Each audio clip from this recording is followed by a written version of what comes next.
Hello, and welcome to Broadcasting Scotland. It's Thursday the 28th of April. I'm Andrew Wilson, and this is Scotland at 7. First this evening, I have the latest daily update from Ukraine on day 64 of the illegal Russian invasion. Then I will introduce this evening's guest, and then together we will take a look at today's headlines from Scotland and around the world. Russia's Foreign Affairs Ministry has issued a stern warning to Western countries over encouragement given to Ukraine to strike within Russian territory. The Ukrainian presidential aide Mikhailo Podolyak has defended Ukraine's right to strike inside Russia, saying Ukraine will defend itself in any way, including strikes on the warehouses and bases of the killers in Russia. The world recognises this right. The UK Defence Secretary Ben Wallace has repeated the assertion that it is legitimate for Ukraine to target logistics within Russian territory. Wallace also suggested the UK would be supplying Ukraine with weaponry that can strike Russian naval forces in the Black Sea. Russia's Black Sea Fleet retains the ability to strike Ukraine and coastal targets despite its embarrassing losses, Britain's Defence Ministry said in its latest intelligence report. Russia's Defence Ministry said its missiles had struck 4 Ukrainian military targets overnight, destroying 2 missile and ammunition depots near the settlements of Barvinkove and Ivanikivka in the east of the country. The southern Ukrainian city of Kherson, which Russia claims to have captured, will start using the ruble from the 1st of May, according to Russian state media. The head of Ukraine's Parliament Energy Committee, Andriy Herus, has tried to reassure the country that energy supplies are secure for the summer. The UN Secretary-General, Antonio Guterres, is in Ukraine and has visited Borodyanka to see the destruction there. Efforts are underway to get emergency contraception into Ukrainian hospitals as quickly as possible, as reports of rape after the Russian invasion continue to rise. More than 8,500 alleged war crimes committed by Russian troops in Ukraine are under investigation, Ukraine's prosecutor's office has said. Jens Stoltenberg, the Secretary-General of NATO, has said in Brussels, if they decide to apply, Finland and Sweden will be welcomed with open arms to NATO. The Financial Times is reporting some of Europe's largest gas importers are preparing to acquiesce to Russian demands that energy must be paid for in rubles. It says that gas distributors in Germany, Austria, Hungary and Slovakia are planning to open ruble accounts at Gazprom Bank in Switzerland. Germany's Bundestag, the lower house of parliament, has overwhelmingly approved a petition on support for Ukraine, backing the delivery of weapons, including heavy arms, to the country to help it fend off Russian attacks. And the UK government has released figures stating that about 27,100 people had arrived in the UK as refugees under the Ukraine visa schemes as of Monday. UNHCR states that 5,372,854 people have fled Ukraine for abroad since Russia's invasion began on the 24th of February. Now, this evening, I'm delighted to welcome Richard Thomson. Richard worked first in financial services, then as a journalist and writer. He was leader of Aberdeenshire Council until 2017 and remained a councillor until he took the Gordon constituency from the Tories in the 2019 election. Richard, good evening. How are you doing? Very well, thanks, Andrew. Well, thank you for joining us this evening. It's been a busy week in Parliament, and I'm sure you're keen to get home to the constituency. So thank you for giving us some time this evening. Firstly, the UN Secretary-General has described the war in Ukraine as an absurdity in the 21st century on a visit to the scene of civilian killings around Kyiv, as Russia warned the West that increasing arms supplies to Ukraine would endanger European security. Antonio Guterres was touring Borodyanka today, where Russian forces are accused of massacring civilians before the withdrawal, on his first visit to Ukraine since the start of the invasion on 24th February, and before talks with President Vladimir Zelensky. I imagine my family in one of those houses that is now destroyed and black, said the UN Secretary-General, who has been criticised for visiting Ukraine only after having first met Russia's President Vladimir Putin in Moscow. I see my granddaughters running away in panic, Guterres said.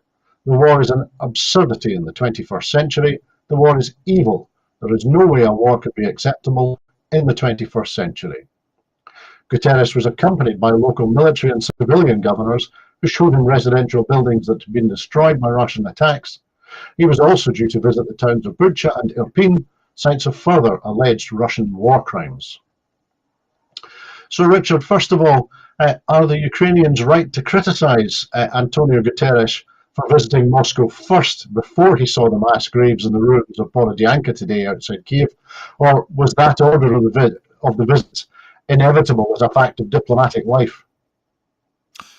I think the important thing is that the UN Secretary General was there and was in both places. I'm not overly sensitive about the order in which he saw that. I don't think it would have changed the nature of the dialogue in either location. Although I can certainly understand the desire of the Ukrainians, the strong preference of the Ukrainians to have had him go there first. But I think the important thing is that he's actually seen the devastation for himself, that he's seen the emerging investigations into war crimes, and I'm sure that the message at the UN will only be bolstered by the reality of the experience of having seen that, because it's in many ways it's unfortunate. The United Nations has shown itself to be pretty toothless, but it's the only kind of international forum that we have with that kind of breadth and depth, and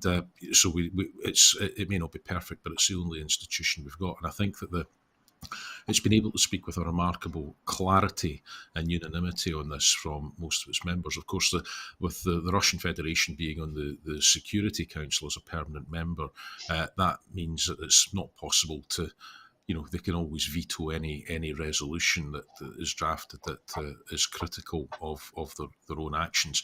But, the world has seen, the Secretary General of the United Nations has now seen, and that can only strengthen the resolve to support the Ukrainians and their desire to bring peace, to maintain their territorial integrity, to end the Russian aggression and find a lasting settlement there.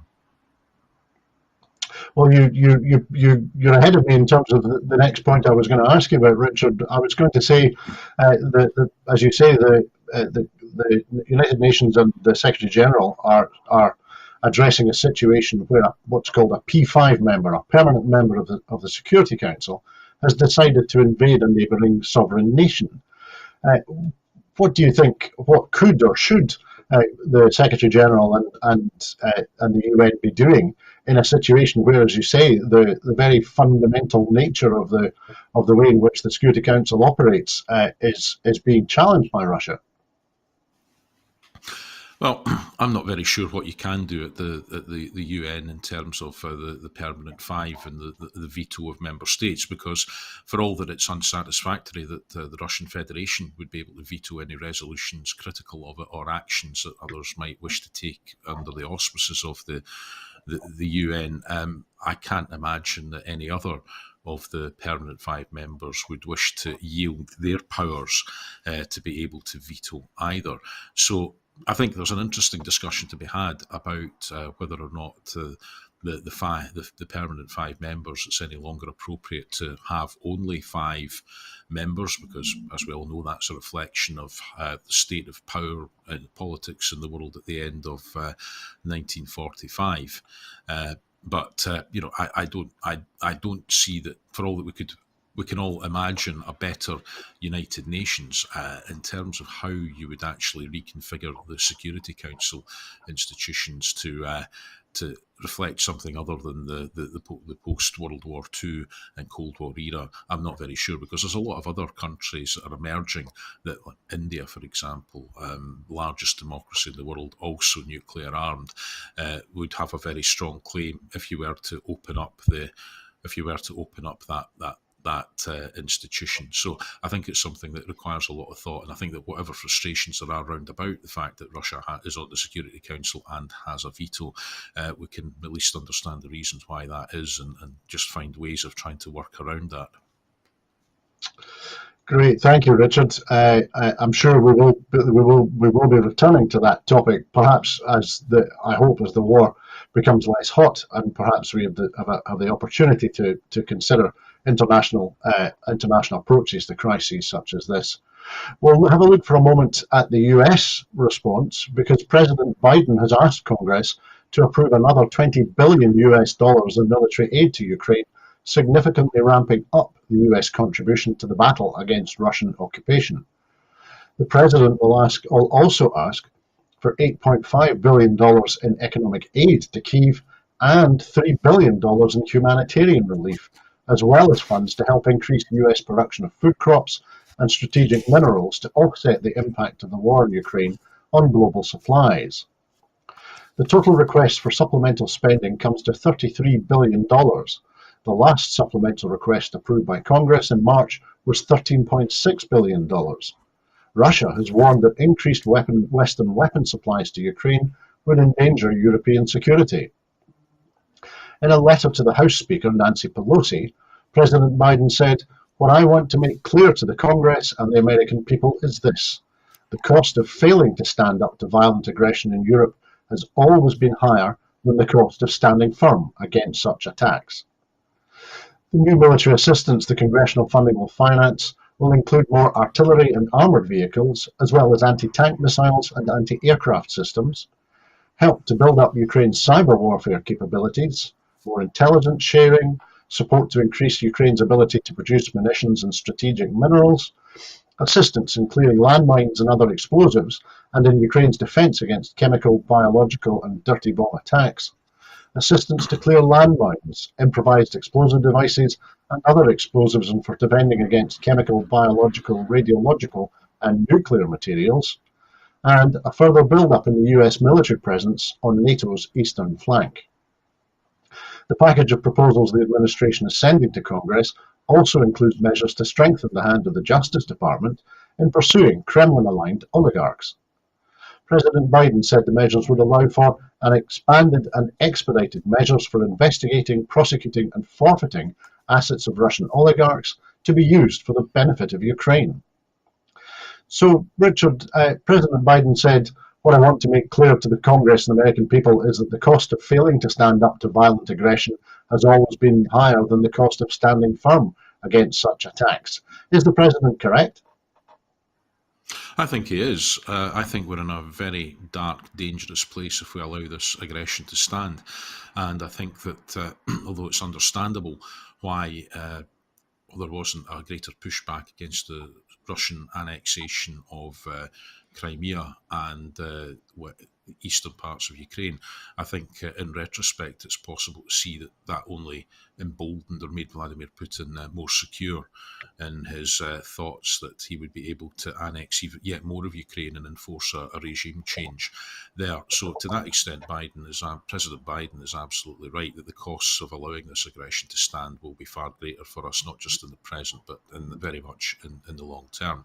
I think it's a pretty comprehensive set of measures that President Biden has announced, and I think it covers a number of areas, not just about trying to mitigate some of the economic effects, but also trying to mitigate the impact on global food supplies in terms of shoring up the defences for states that are within the NATO alliance, to again send a very clear and unambiguous message to the Russian Federation that not a toe cap crosses a NATO border, but also in terms of allowing the Ukrainians to begin the process, the long, painful, arduous process of reconstruction of their country, but also at the same time strengthening and replenishing their defences so that they can begin to expel Russian forces from the territory that they have seized and to defend their territory and their sovereignty, as I've said, and just to make sure that when this conflict if not exactly fought to a stalemate, it starts to go against the interests and the strategic objectives of the Russian commanders here, because that, I think, in the long term is the only thing that's going to bring the Kremlin to the negotiating table. I think it's imperative that when they are finally at the negotiating table with a serious desire to negotiate, they're not doing it from a position of strength in terms of the amount of land and resource that they've captured. That's a good point regarding negotiation tactics, Richard. What we'll do now, however, is we'll turn our attention to another aspect of the conflict and focus on the impact on individuals, on citizens, because the government has acknowledged that processing problems within the Home Office has led to delays between the approval of visas for Ukrainian refugees and emailed notification that visas have been granted, preventing many vulnerable people from swiftly making their way to safety. Politicians from all parties highlighted a variety of serious problems with the Homes for Ukraine visa scheme during an urgent question in the Commons on the Home Office's handling of the refugee crisis. Latest figures show that just 1 in 5 of those issued visas under the Homes for Ukraine scheme had travelled to the UK. MPs suggested that the relatively small number of people travelling was the consequence of visas not being issued to family units simultaneously, with approval of children's visas often taking several weeks longer. About 86,000 visas have been issued to people fleeing Ukraine under the government's 2 Ukraine refugee schemes, the Ukraine Family Scheme and the Homes for Ukraine scheme, but only 27,100 people have travelled to the UK. Of the 51,300 visas issued under the Homes for Ukraine scheme, only 11,000 have actually arrived here. The Home Office Minister, Kevin Foster, dismissed as nonsense reports that there was a deliberate Home Office policy to withhold children's visas, but he admitted there were bureaucratic issues which meant refugees were not immediately receiving emails informing them that the visas had been granted. It has been clear for a number of weeks that there are serious delays between visas being approved and refugees receiving emails telling them that they have permission to travel to the UK. This is understood to be the result of a workflow backlog between 2 separate teams of civil servants, with one group responsible for visa decisions and another group based elsewhere in charge of communicating those decisions. Foster said that there was a separate team working on ensuring dispatch, but said the government was working on creating a fully online automated system next month, which would resolve that particular issue. Numerous MPs said delays in issuing visas were causing refugees to run out of money, exposing them to homelessness and a variety of other dangers while they waited for the UK government to grant their visas. Stuart MacDonald, the Scottish National Party's Home Office spokesperson, said the government had erected a massive wall of bureaucracy and red tape, which was causing totally avoidable misery for Ukrainians fleeing war, and called for the visa regime to be scrapped. Fellow SNP MP Deirdre Brock highlighted the case of Yulia, a primary school teacher from Kharkiv who's been waiting for more than a month for her 2-year-old daughter's visa to be granted. So, Richard, firstly, the fundamental issue is the question of the Home Office persisting in demanding visas for refugees simply in order to titivate the Home Secretary's career prospects among Daily Mail and Daily Express reading Tory voters, or is it maybe another demonstration of a Brexit bonus, or is there something else going on here? I've heard the thought expressed that they're being deliberately tardy in issuing children's visas, dragging out the process for visas more generally, in the hope that they can be seen to be doing something and that they'll have a relatively chunky number at the end of it that they can say this is the number of visas that we've issued, and hoping that there's a big mismatch between the number of visas eventually issued and the number of Ukrainians that have actually come in. I think it's testimony to how far trust has fallen in this UK Conservative government that people are prepared to, that people can find that believable. I have to say the only thing that stops me embracing that theory wholeheartedly is that in order to be as consciously horrendous as that, you would need to be quite effective, and the Home Office has long since ceased in many respects to be an effective department. And I'm not sure that even if this was a plan that was being hatched up to bolster the Home Secretary or anybody else, I'm not certain that the Home Office would have had the capacity to execute it competently. And I think what we are seeing here is very much more a case of cock-up rather than conspiracy. That's not to cleanse the motivations of some of the politicians at the Home Office and those who are desperate for red meat to be thrown to them at the Conservative backbenches over this and other issues. But I just think that the Home Office is an extremely dysfunctional organisation. It's being led by a Home Secretary who is there for her loyalty rather than her ability. And quite frankly, it's just an absolute embarrassment on an international scale. That when you've got Boris Johnson bumbling around trying to claim that the UK is leading the world in the response to Russian aggression in Ukraine, there's only been 51,000 visas issued. There are countries that have taken 5 times as many refugees as that, never mind issued the paperwork. And that's the thing we were saying for so long. Look, just waive the requirement, sort out the paperwork once people are here. I mean, we're now getting to the stage where in many parts, for many Ukrainians, it's just far too late because they won't be able to get out with their families. In fact, some days, in recent weeks, I believe that there's actually been more people headed back across the Polish border into Ukraine than have been, for various reasons, than have been heading in the other direction. But if anyone needs to flee Ukraine, they know their own circumstances best. And I'm fairly certain that they are not looking to set up permanent home anywhere else. They will most desperately want to be back in the place that they've always caused home. However painful the experiences have gone through, home is still home. And they, I am certain, will want to rebuild and renew and grow their society once more and be with their families and those that are nearest and dearest to them. But I think that it's remarkable when it comes to shipping weapons to Ukraine, which is the right thing to do in my view. The UK government seems to have no difficulty with that. But when it comes to doing something as simple as allowing people into the country, we seem to get caught up in all this unnecessary bureaucracy, and we seem to be missing yet again the essential humanitarian impulse, which would just have been to let people in, get them to a place of safety, and worry about the paperwork afterwards. Thanks, Richard. It certainly struck me that in days gone by, this would mean we'd a Home Office who would have halted the Kinder transport for a month. And that just puts it into some perspective, I think. But we'll look at another aspect of the Home Office's plans or intentions, because the Nationality and Borders Bill has now received royal assent after the House of Lords failed to reinstate amendments which had been rejected in the House of Commons yesterday. Responding to the news, the SNP's Shadow Secretary of State for Justice and Immigration, Anne McLaughlin MP, said, "The Nationality and Borders Bill is a full frontal assault on the UK's international obligations.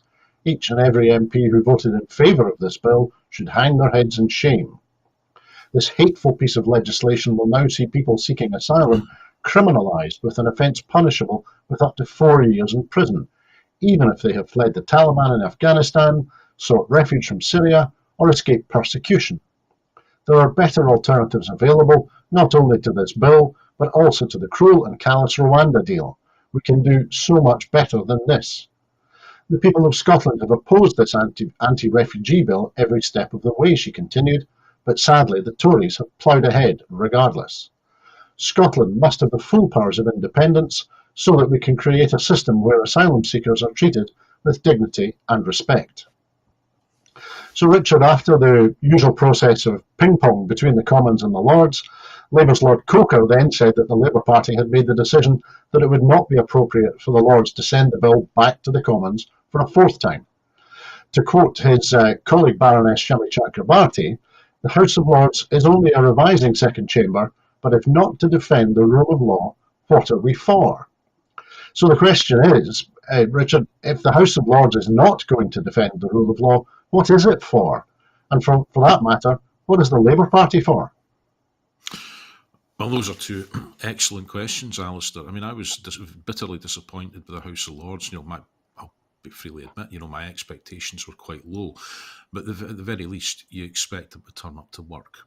And there was no way that the government should have had the easy ride that it did have over that particular piece of legislative ping-pong where the bill was going back and forward between the Commons and the Lords until it's approved. And the Lords, if they'd had any shred of dignity or appreciation of the role, would surely have sent this back again. Now, I think there's a chance that the Nationality and Borders Bill aspects of it could yet be struck down in the courts as being incompatible with international treaties that we've signed in our international obligations. In many ways, if they were to do that, that would just play right into the hands of the Priti Patel and her narrative, and the narrative that we're getting from idiots like Oliver Dowden about, activist judges and the woke brigade and everything. It's all this whole swirl of nonsense that seems to agitate the lowest common denominator in the Conservative voter base. So I think there's a very real prospect that aspects of this bill will be found to be unlawful. But I think, sadly, there's an inevitability that we're going to see more, enemies of the people type headlines in the Daily Mail if and when that does ever eventually happen. And I think it's part and parcel. There's a real coarsening of debate. There's a real debasing of political standards. There's a pulling up of the drawbridge on the UK's international obligations. And fundamentally, I think there's a clash of values now between, I think most people in Scotland understand the need to be able to provide safe routes for refugees. I think lots of people, to be fair, across the UK understand that as well. Yet somehow we've ended up with a government that has just legislated to basically remove the safe and legal routes and to try and offshore our responsibilities to those seeking sanctuary to Rwanda, God help us, over there. So, fundamentally there is that, whatever commonality of views there are across the UK's political system is resulting in a government that thinks it's okay to do things like this and has a majority of 80 to do it, and could have used ultimately the powers of the Parliament Act to override the House of Lords. We're in a desperate situation if we're relying on the House of Lords to be the upholder of democracy and decency. I think for many thinking Scots, this will be just another step towards the exit door when we get our independence referendum. Absolutely. Thank you, Richard. We'll continue actually considering the Home Office, if we may, for a moment, because a woman has described how her 17-year-old black British son was discovered at an immigration detention centre after going missing while being treated for psychosis. The boy, who is non-verbal, disappeared from a hospital in Kent, where he had been sectioned under the Mental Health Act on the 7th of April. 2 days later, he was arrested by British Transport Police at Euston on suspicion of fare evasion, before being detained by immigration enforcement near Gatwick, despite being British. It's just horrific, the boy's mother said. Because he's black, they just assumed, let's pick him up and put him in a deportation centre. When the boy was returned to hospital, his clothes contained Home Office documents that incorrectly stated his name, his date of birth, and recorded his nationality as Nigerian. How did he know he's from Nigeria when he doesn't even speak, the woman said of her son. When the hospital became aware of his disappearance, the family, local police, and the transport police were notified, the woman said, and the boy was listed as a missing person. It's unclear where the boy went in the days before his arrest. He is understood to have travelled to Manchester, where the family lived previously, before trying to return to London without a phone, money, or identification. On the morning of the 9th of April, the Transport Police said they were notified of a fare evader on board a London-bound train from Manchester. In a statement, British Transport Police said the male provided a false name and date of birth, stating he was 20. At Euston, he was arrested on suspicion of fare evasion and taken to police custody in Islington, where officers were unable to engage with the male or verify the details provided, despite their efforts, which included attending the address provided. The boy's fingerprints were taken and he was detained by immigration enforcement. Documents apparently prepared at the detention centre incorrectly state his name and date of birth and record his nationality as Nigerian. They describe him as a person who requires leave to enter or remain in the country, which he does not have. On one document, it states his removal from the UK was imminent, as he had failed to give satisfactory or reliable answers to immigration officers. The young man is a British citizen and has never left the UK. His mother said he would not have been able to say his date of birth properly and would never have said he was from Nigeria. Richard, is this the most Kafkaesque story that you've heard this week? And I don't mean that in a good way. A Home Office spokesperson said, we rely on the information provided by our policing partners when an individual is referred to immigration enforcement.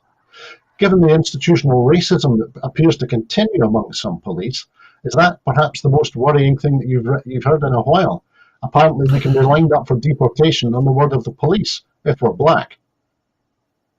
Well, I think in order to accept that version of events, you have to accept the version of events that's come out of the Home Office. But yes, it's positively Kafkaesque and absolutely horrifying.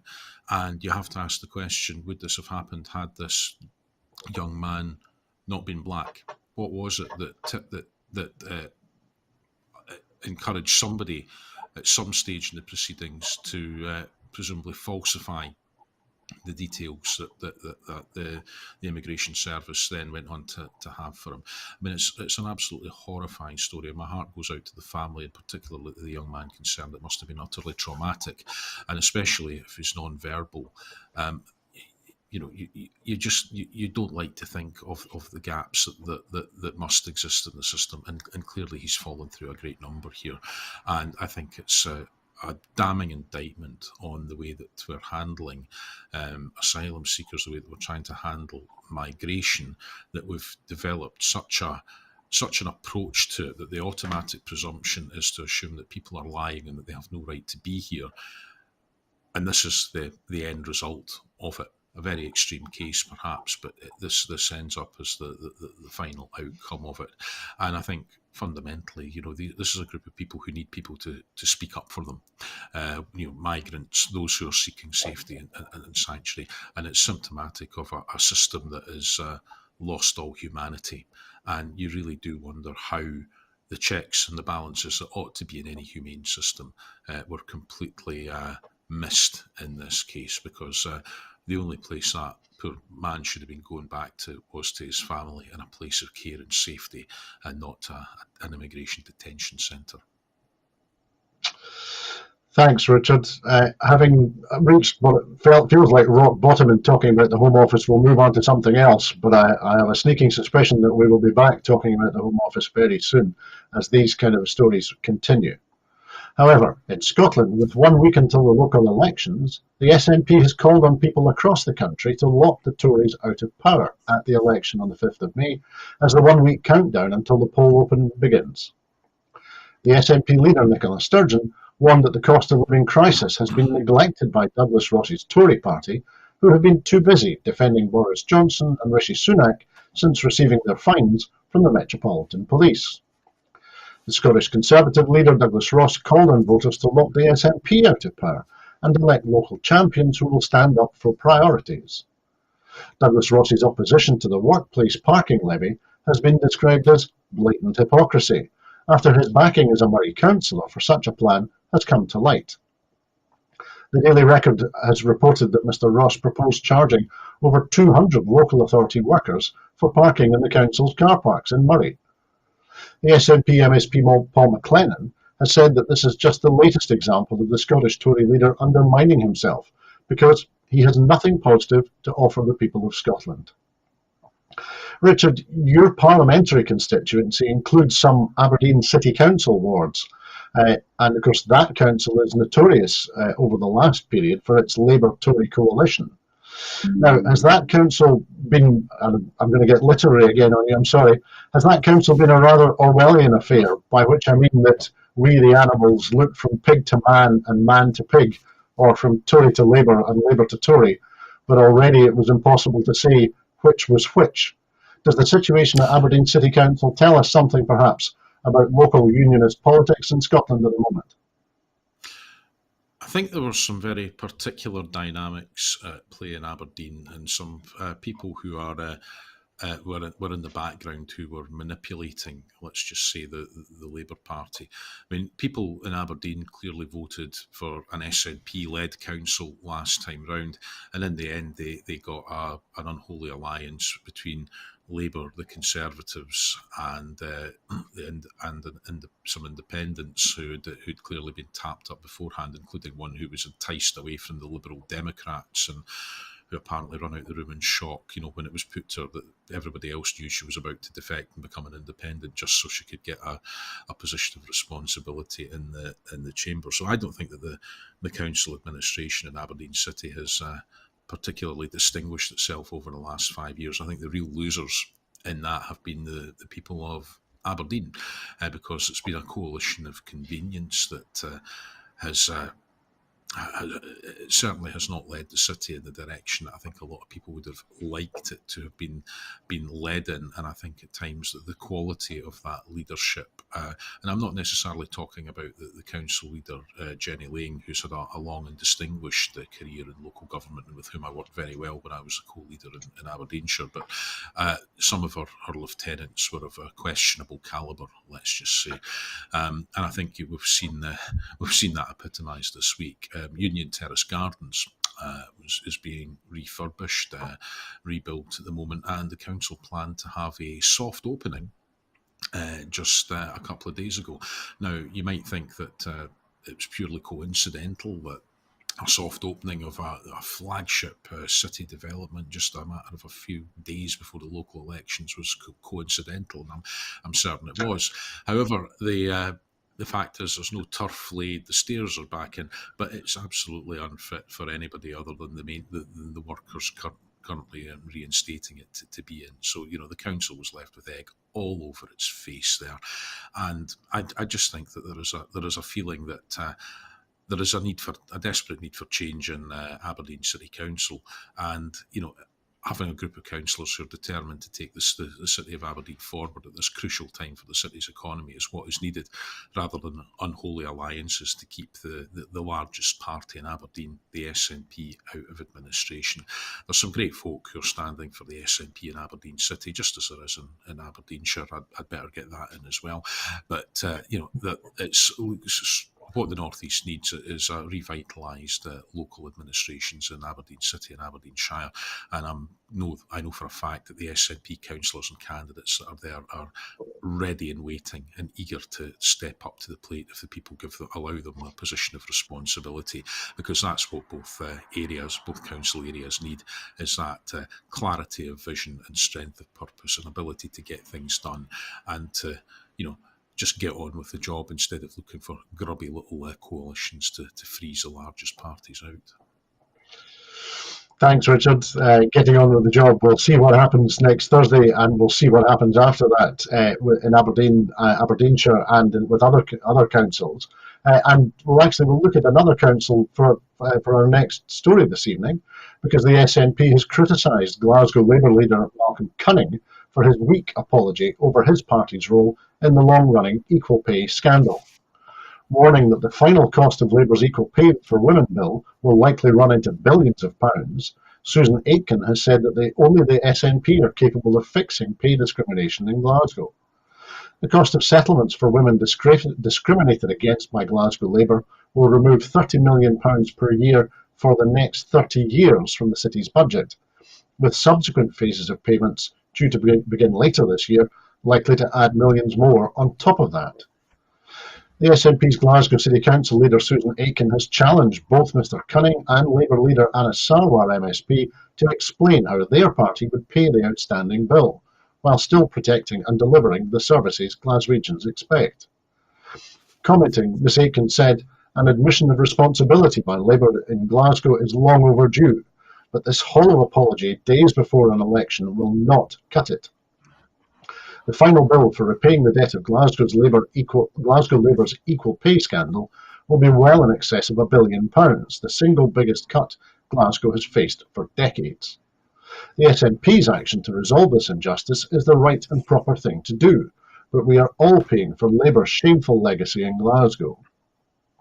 So, Richard, is this, and I quote, "weak and thoughtless apology from Glasgow Labour another example of how it has let down voters in Glasgow for decades?"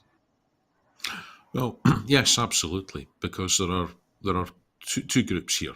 There's first and foremost, most obviously, there's the women who were not paid fairly across their working lives by an employer that they should implicitly have been able to trust and have faith in.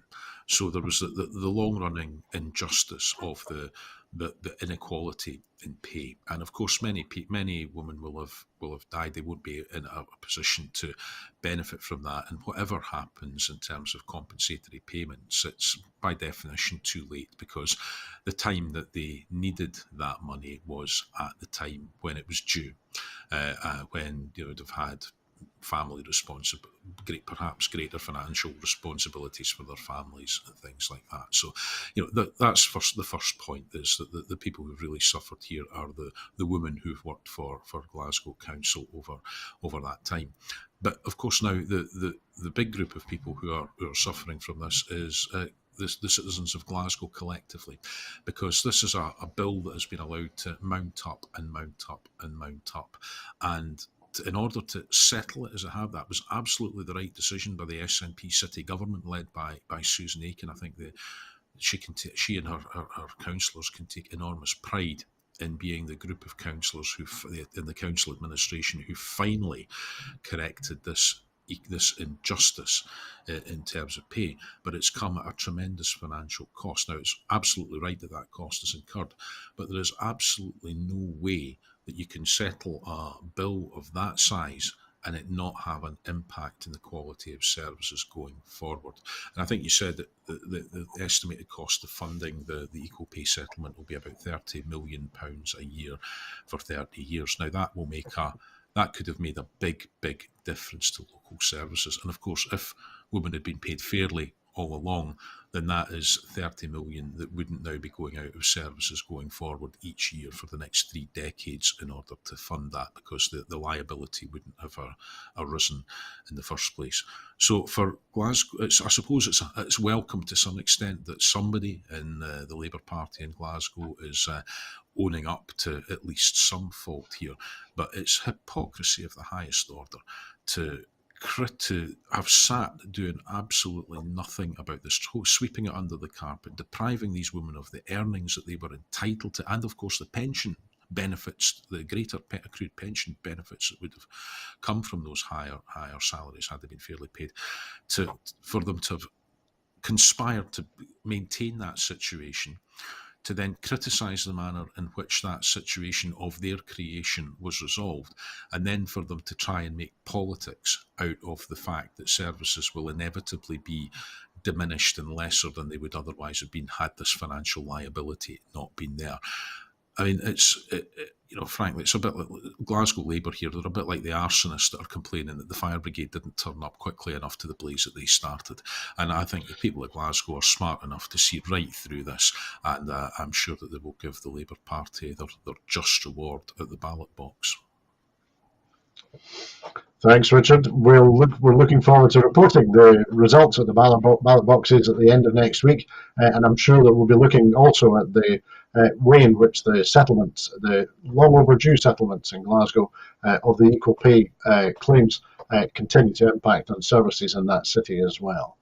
But we'll move back to have a look at a story connected with Brexit now, because some of the UK's biggest seaports are considering legal action against the Westminster government to recover the costs of building border control posts they fear will now never be used, after confirmation that post-Brexit import checks are going to be delayed for a 4th time. Controls on food and animal products would not be introduced until at least 2023, said Jacob Rees-Mogg, the Brexit Opportunities Minister, in a written statement published today. His announcement provoked fury from the owners of ports, who said they had wasted millions of pounds to hurriedly install border infrastructure. The British Ports Association, a lobby group for the industry, said it was concerned the expensively built border posts may now never be used. The lobby group said its members would ask permission to bulldoze the new buildings if the government confirmed this was the case. An industry source said some port companies would seek to recover costs, such as construction, as well as the money spent on recruiting staff who were supposed to start in July. The checks that will be delayed include requirements for sanitary and phytosanitary checks and health certification of EU imports, a requirement for safety and security declarations on EU imports, and prohibitions and restrictions on the import of chilled meats from the EU. So, Richard, this marks the 4th time that Westminster has delayed the introduction of these sanitary and phytosanitary checks on imports. Is this another example of the Tory government finding something too difficult and kicking the can down the road? Might we expect Sue Gray to write a report into this too?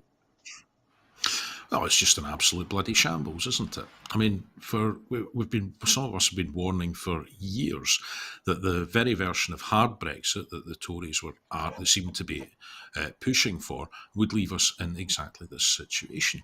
And we're now in the utterly bizarre situation where, after all the chest beating about taking back control, the European Union is legitimately imposing checks on our goods that are leaving, our foodstuffs and products that were exported to Europe. But the UK isn't imposing any kind of checks at all. And what that means is that our domestic food processors are facing all sorts of non-tariff barriers in getting their goods to market in the European Union, while competitors in the European Union are able to just take things in without restriction into the UK. It's absolutely ridiculous that a UK government would have imposed those restrictions on its own people, while basically allowing things goods to come into the country unchecked. And of course, the only place where those checks are required is between Northern Ireland and Great Britain, or rather for goods moving between Great Britain and Northern Ireland, because of the protocol that they signed, which they're now objecting to the terms of. So it's hard to imagine how they could have made a bigger pig's ear of this than they already have. And frankly, I think it shows the urgency of Scotland getting back into the European Union. But right now, if Scotland were to be independent tomorrow, you can't guarantee that this will always be the case. But all the arguments about borders, barriers and bogeymen, it would be about goods from England coming into Scotland rather than the other way about, because the UK government is in no position as yet to be imposing these checks as a function of its own incompetence. And you really couldn't make this stuff up. I've got a sneaking suspicion, Richard, that these kind of stories are going to continue, especially as Mr. Rees-Mogg remains in post as Brexit Opportunities Minister. So I'm sure we'll come back to this as well. However, we'll come back to Scotland for our next story, because householders across Scotland are being allowed an extra 4 weeks to complete their census returns. Over 2 million households have already completed the census, and that's more than 77% of the total. However, National Records of Scotland has offered the extension until the end of May to ensure that everyone has the opportunity to complete their return and therefore help shape important services in their communities. Around 68,000 households have begun their census returns online but have not yet completed them, and a similar number of requested paper forms have yet to be returned. Every household is legally required to complete their returns, and Scots have been reminded that failing to do so could result in prosecution and a fine of up to £1,000. Richard, the Tories have been saying that the SNP ignored calls to run the census in sync with the rest of the UK, arguing that it would have clearly benefited from a UK-wide publicity campaign. Now, that to me seems a wee bit confused, not least because there would not have been a single UK-wide publicity campaign for two separate censuses. However, do you think that instead the response rate has perhaps been less than hoped because folks this year have had other things on their minds? Perhaps a pandemic and maybe a war in Europe? Well, that's a possibility. But the Tory argument makes absolutely no sense. But then increasingly, a lot of their arguments make no sense. All they have to do is to posit something that's in contradistinction, to use a word much beloved of Brian Taylor, ex of the BBC. Set something up in contradistinction to the SNP, and it agitates sufficient of their base and on Twitter and so on, and they think they've done a good job at the end of it. So that's what the Tories are saying here is just nonsense on stilts. It would have made not a jot of difference to the eventual return. I think people have had other things on their mind. I also think there's been some pretty mendacious misinformation flying around about some census questions as well, which may have inclined people not to return it. But the fact is, these are an important historical record. They're used in order to plan and shape the delivery of local services. The census isn't important in the sense of keeping a record on population numbers, because the National Records of Scotland are pretty adept at doing that in between times. But it does gather a lot of other useful social, historical, economic data, which is of use to future those who wish to study those things in the future. So it's right that in light of the disappointing return rate, that more time is given, that there's a renewed focus on getting census completed and returned. But fundamentally, those fines are there and sanctions are there because of the importance of the data and the purposes to which it is put for the common good of all. So, if you're watching this and you haven't yet completed your census, what's stopping you? Get it in, and you can get on with the rest of life. It's your life. It's once every 10 years. It's not a huge imposition. Just get it done and contribute to that valuable record keeping process that we've had in Scotland going back centuries. Mendacious misinformation. Who would have imagined it, Richard? But yes, you're absolutely right. The process, both online and on paper, is not time-consuming and is not complicated. So people really should contribute to our communities by completing their census and returning it before the end of May. Our last story this evening returns to Westminster because ministers were due to formally start the process of privatising Channel 4 today. However, there is uncertainty about whether the government failed to lodge the proper announcement in the House of Commons before the Commons was prorogued today.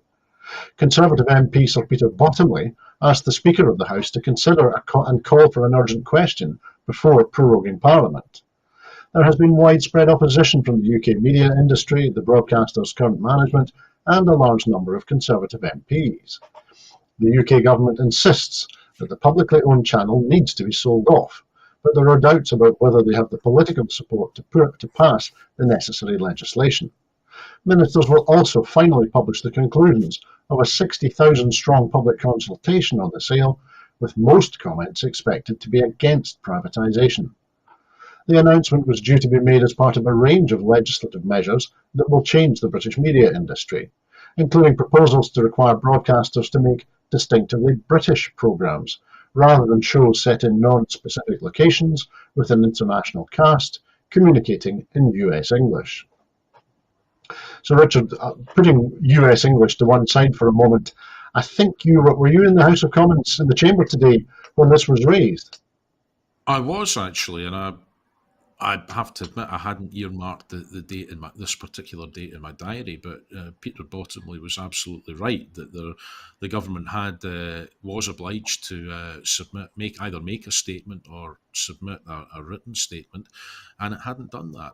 The written statement would have needed to have been into the table office, as it's called, for distribution to MPs that wanted it by this morning. That didn't happen, and when Peter Bottomley made his point of order, the Speaker did note that he had the power to grant an urgent question there and then. The look of panic on the Conservatives' chief Deputy Whip's face was absolutely priceless when he said that.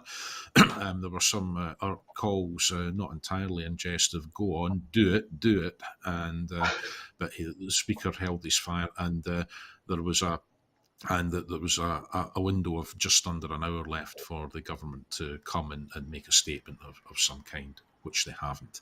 I think it's symptomatic not just of the lack of courtesy and respect that the UK government has for the UK Parliament and those who sit in it, but I think it's also symptomatic of the chaos at the heart of the present government. They managed to get a lot of their bills through ahead of the prorogation of Parliament, which for those not familiar with the lingo, it's a clearing of the deck of the legislation that's there. Some of it gets passed. Anything that isn't passed gets wiped off the slate. And that's all in anticipation of the Queen's speech, which will be happening in a couple of weeks' time, where the new legislative programme of the UK government will be set out. So if they're going to press ahead with privatising Channel 4, and I agree with Nicola Sturgeon, it's cultural vandalism to go ahead with that. It's a funding model that works. There's absolutely no conceivable benefit. And the example that's being prayed in aid is of Netflix, which is something you get the feeling that some Conservative ministers have only just heard of. Yet even Netflix is saying that its subscription model is struggling now and they're running at a massive loss, whereas Channel 4 turns over a profit. So one of those organisations is a stable funding model, and it's not the one that we're being told we should aspire for. So there will be something, if they're going to go ahead with it, in the Queen's speech, and they'd better get their skates on and get a statement out to explain to MPs and everybody else for that matter exactly how it is that they plan to go about this privatisation process, but they've certainly tripped at this hurdle. I was a bit surprised that there wasn't an urgent question in today about that myself, because at least it would have given us an opportunity to express our shock, surprise, dismay, disgust, disquiet, whatever the mood took you on that. But the government is going to have to come clean pretty quickly on what its plans and what its intentions. It was a clip on their heels on the way past today, and we'll pick up that particular thread when we come back in a week or so's time. Thanks, Richard. Lack of respect, chaos and cultural vandalism feels like it kind of sums up the last Parliament, which, as you say, was prorogued this afternoon. I think the state opening of Parliament is the 10th of May, I think. So we'll be back to political stories from the House of Commons from the 10th of May. But that was our final item this evening. In making these programmes, Broadcasting Scotland relies on the support of viewers and others who value our distinctive approach to news, current affairs and culture. If you would like to support us, then please consider subscribing or donating to Broadcasting Scotland. You will find the link to do that on the screen now. We really need all of the financial assistance that we can raise in order that we can continue doing what we do and to do more of what we would like to do. There are other ways in which you can contribute to our work if you would like to volunteer to work with Broadcasting Scotland, either behind the scenes or in front of the cameras, or in any other way that helps our work and promotes the station, then please visit our website www.broadcastingscotland.scot and send us a message there. Meantime, Hugh will be here tomorrow evening at 7, so please tune in and join Hugh and his guest then. I'd like to say thank you to everyone who's been watching this evening, and I would of course like to repeat my special thanks to our guest this evening, Richard Thomson MP. Thanks, Richard. Great pleasure. I hope you're able to go and catch your train home now, but that's the way it is at Very Nearly Scotland at 8. I hope that you can join us again soon on Broadcasting Scotland, but in the meantime, please keep warm and keep well. Bye-bye.